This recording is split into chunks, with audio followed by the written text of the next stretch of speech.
ಸ್ಟೂಡೆಂಟ್ಸ್ಗೂ ಒಂದ್ ಮಾತು ಹೇಳ್ತೀನಿ ಸರ್, ಹೆಂಗ್ ಓದ್ಬೇಕು ಸರ್? ಕಷ್ಟಪಟ್ಟು ಓದ್ಬೇಕು, ಇಷ್ಟಪಟ್ಟು ಓದ್ಬೇಕು, ಅಪ್ಪ ಅಮ್ಮಗೋಸ್ಕರ ಓದ್ಬೇಕು. ಹೆಂಗ್ ಓದ್ಬೇಕು ಅಂದ್ರೆ ರಿಸಲ್ಟ್ ದಿನ ಕರ್ನಾಟಕ ನಿನ್ ಬಗ್ಗೆ ಓದ್ಬೇಕು, ಕರ್ನಾಟಕ ಓದ್ಬೇಕು.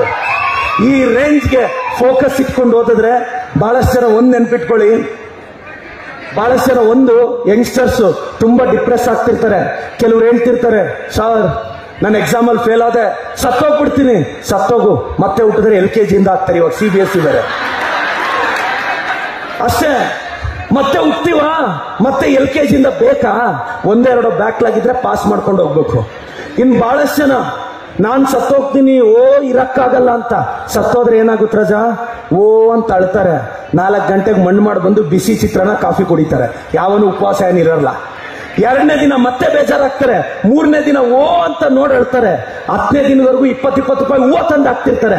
11ನೇ ದಿನ ಶೆಟ್ರಂಗಡಿಯಲ್ಲಿ 50 ರೂಪಾಯಿ ಪ್ಲಾಸ್ಟಿಕ್ ಕಾರ ತಂದು ನಿನ್ ಫೋಟೋನ ಎತ್ಕೊಂಡೋಗಿ ಬೀರುವ ಕೆಳಗೆ ತಳ್ಳಾಕ್ತಾರೆ. ಬೇರೆಯವರಲ್ಲಿ ಲೈಫಲ್ಲಿ ನೋಡಬಾರ್ದನ್ನ ನೋಡೇ ಬದುಕಿದ್ದಾರೆ. ದಯವಿಟ್ಟು ಸ್ಟ್ರಾಂಗ್ ಆಗಿರಿ ಯಂಗ್ಸ್ಟರ್ಸ್, ನೆನ್ಪಿಟ್ಕೊಳ್ಳಿ. ಹೊಗಳಿಸ್ಕೋಬೇಕು ಅನ್ನೋದ್ರಲ್ಲಿ ಟ್ರಾಫಿಕ್ ಜಾಮ್ ಬೇಜಾನಿದೆ ಮಗ, ಬೈಸ್ಕೊಳ್ಳೋ ಅಲ್ಲಿ ಟ್ರಾಫಿಕ್ ಜಾಮ್ ಕಡಿಮೆ ಇದೆ. ನೀನೇನಾದ್ರೂ ಅಚೀವ್ ಮಾಡಬೇಕು ಅಂದ್ರೆ ಗೆಲ್ಲಕ್ ಹೊರಟಾಗ ಕಿವಿ ಮುಚ್ಕೋಬೇಕು, ಗೆದ್ದ ಮೇಲೆ ಬಾಯಿ ಮುಚ್ಕೋಬೇಕು.